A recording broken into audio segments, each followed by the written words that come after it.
Hi, it's Larold, and I've been spending a lot of time over the past several days farming tier 16, tier 17, and even tier 18 maps, and I'm going to talk about some of the most important steps you need to take when you're juicing your maps. The reward is high, the difficulty is also high, and there are some crucial finishing touches that can really make the difference between a farm strategy being effective and basically just giving you nothing.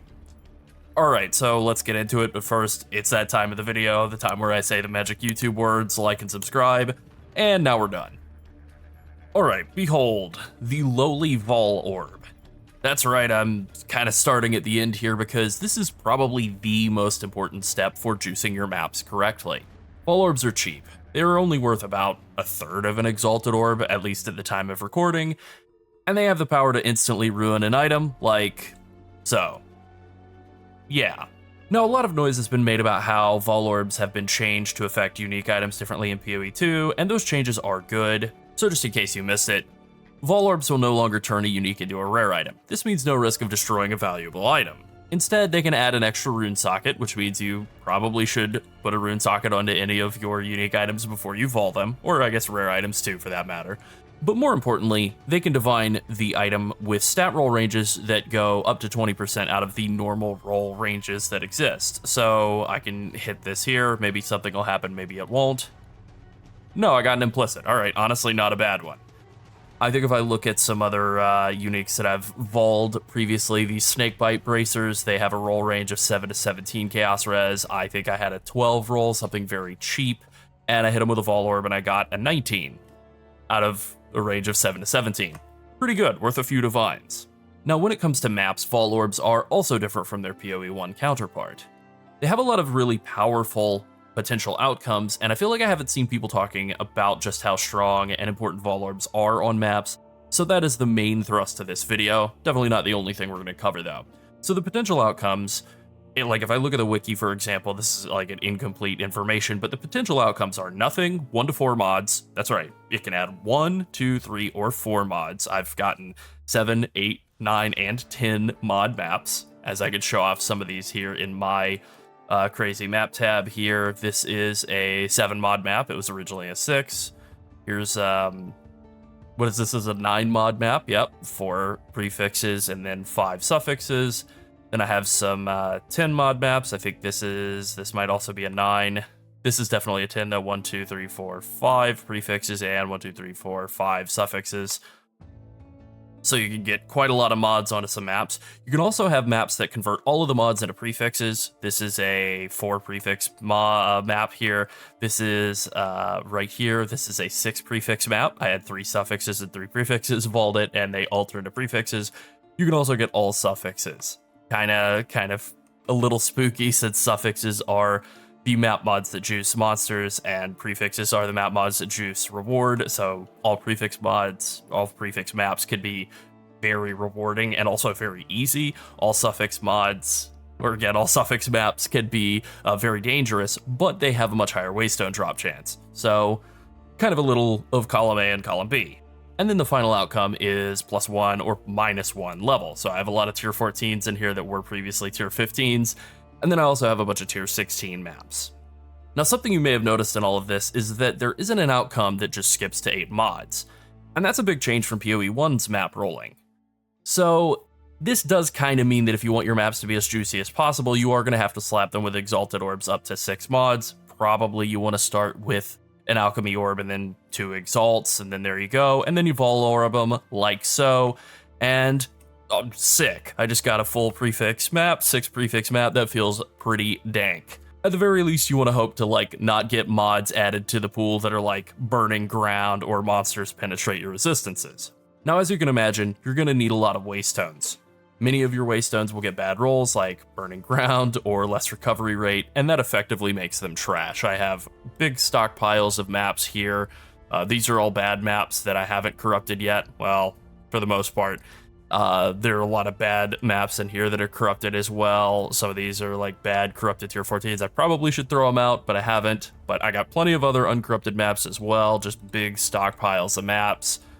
Lots and lots and lots of storage space dedicated to maps. I cannot wait until they actually add in a map tab. Boy, oh boy, that would be my Christmas gift. So here are the 3 most important things to keep in mind when you are trying to farm more waystones. So the first thing, kind of the most important one, is suffixes. Suffixes are, like I said before, the map mods that buff monsters. They're also the map mod that increases waystone drop chance. There is no quota rarity associated with map mods at all anymore by default. You can get quantity and rarity as a random prefix, and that is really good. It's one of the absolute best ones you can get, but that's kind of it for quant and rarity. It really is just like suffixes give you more maps, period. Step number 2 is your Atlas passive tree. Now, you can set this up in a lot of different ways. I think that getting constant crossroads is really kind of the crucial thing. Getting the high road is also very helpful for your waystones. And then I've kind of set my map up like they're my Atlas tree up like this. I am only coming over and taking Rising Danger anymore. That increased number of rare monsters is good, but I don't think 2 more points for twin threats for 1 more rare, especially a dangerous rare since they're 2 right on top of each other, really hasn't been anything that I've missed in the time since I've dropped it. But just getting constant crossroads and the high road really helps a lot with map sustain. I also like to come down and take precursor influence for more tablets. Kind of talk more about tablets in a second. You can also take enigmatic intensification for kind of super juicy points. You can basically just drop these 2 points here and come over and take these 2 points here for more juicing, more actual map mod effect when you're kind of doing maps that are surrounded by a bunch of towers.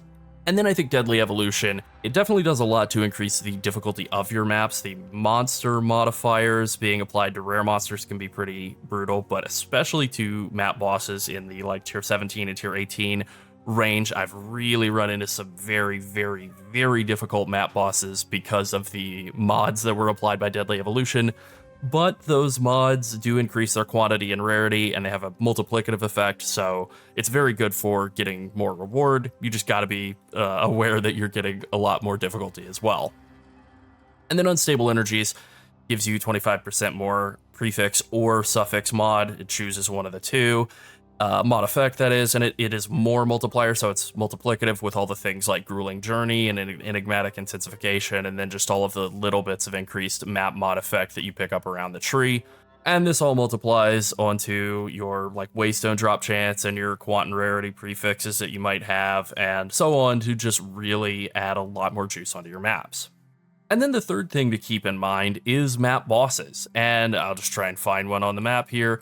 So if you see a map that has a map boss on it, you really want to be sure to put in a map that has suffixes on it, because if you have Waystone drop chance suffixes worth about 300% or so, they will just be guaranteed to drop 3 tier 15 Waystones. If you have, I think, around 200% Waystone drop chance, then you'll get 2. If it's 100, then you'll get 1.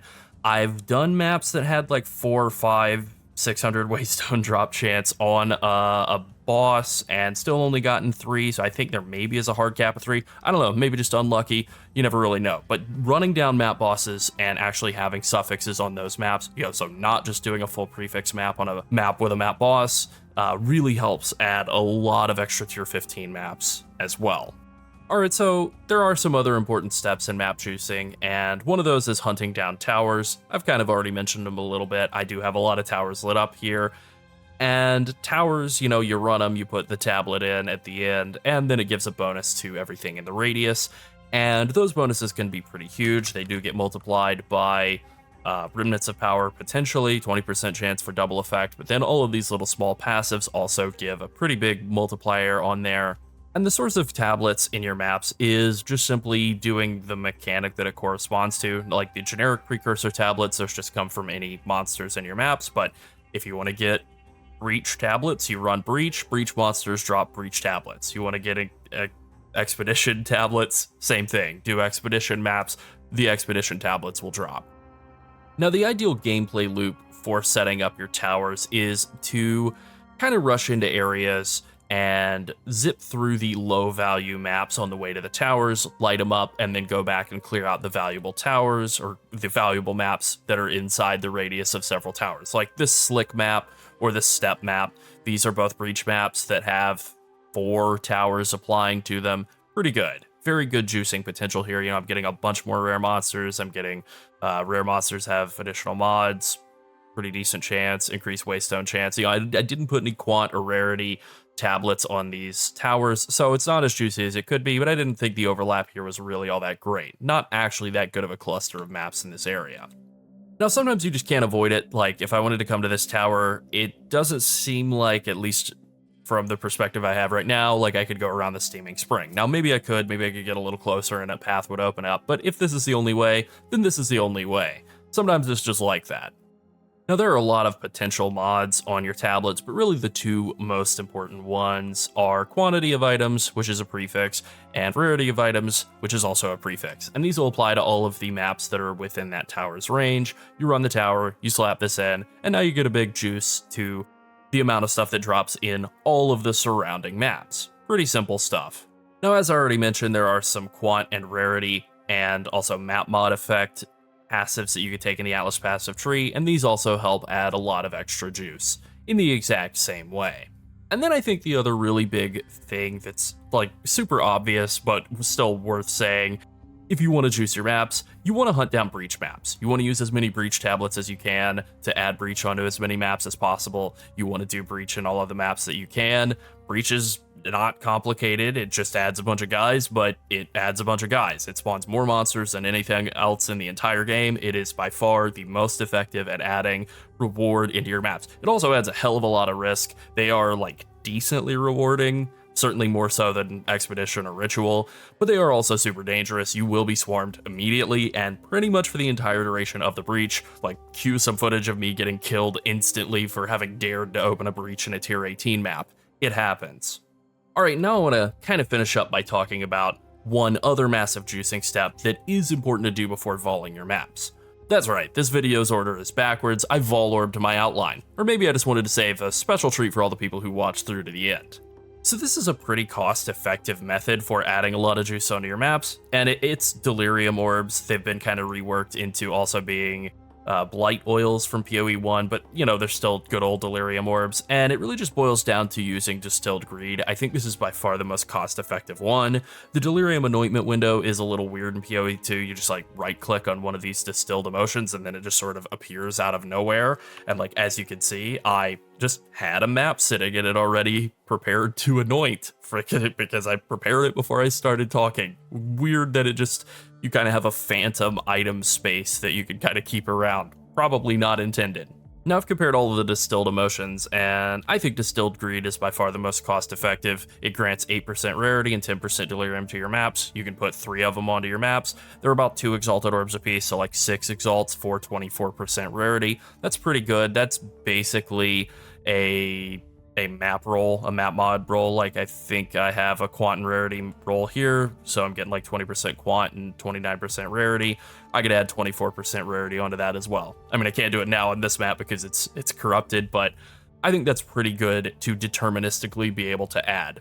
You also get the benefits of Delirium adding quant and rarity to monsters. I think it still does that. It certainly adds more monsters into the maps. You can get delirious bosses. That's pretty fun. They don't seem to have a lot of health. Like, I found them a little scary, like, I don't know, ominous or whatever, and then I got into range of them and started hitting them, and they died instantaneously. So I was maybe a little underwhelmed by how dangerous they actually were. Now you can also upgrade Delirium emotions, distilled emotions. You can use the Reforging bench for this.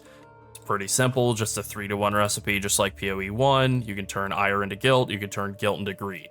You may well be sitting on a bunch of ire or guilt without realizing it, and that's kind of free money, whether you sell them off using Alva or use them on your maps. It's kind of up to you which direction you want to go. They're profitable either way, and compared to Breach, I really do think Delirium is like pretty easy and mostly painless. Mostly. By comparison, it's painless, but you could definitely still get killed by Delirium. So I would recommend doing Delirium, but it's up to you. It's an extra 6 exalts or so per map to run triple greed on all of your maps. And, you know, that may be something you want to do on the maps that are like kind of in one of those situations where they're surrounded by 4 or 5 towers that you've juiced up very well, and then kind of not do that on all the maps that you're doing as you're kind of negotiating your way into a new zone with towers. Ultimately, I think 6 exalts or so on a single map is really not a lot to spend for an initial round of juicing once you're kind of up and running, but if you're still in the process of getting there, that price tag may not be worth it. Even if it's not, you could still at least hunt for Delirium mirrors and kind of use Delirium tablets, and then sell the emotions to people who are using them on their non-Deli mirror maps. Alright, let's wrap things up. Orbs.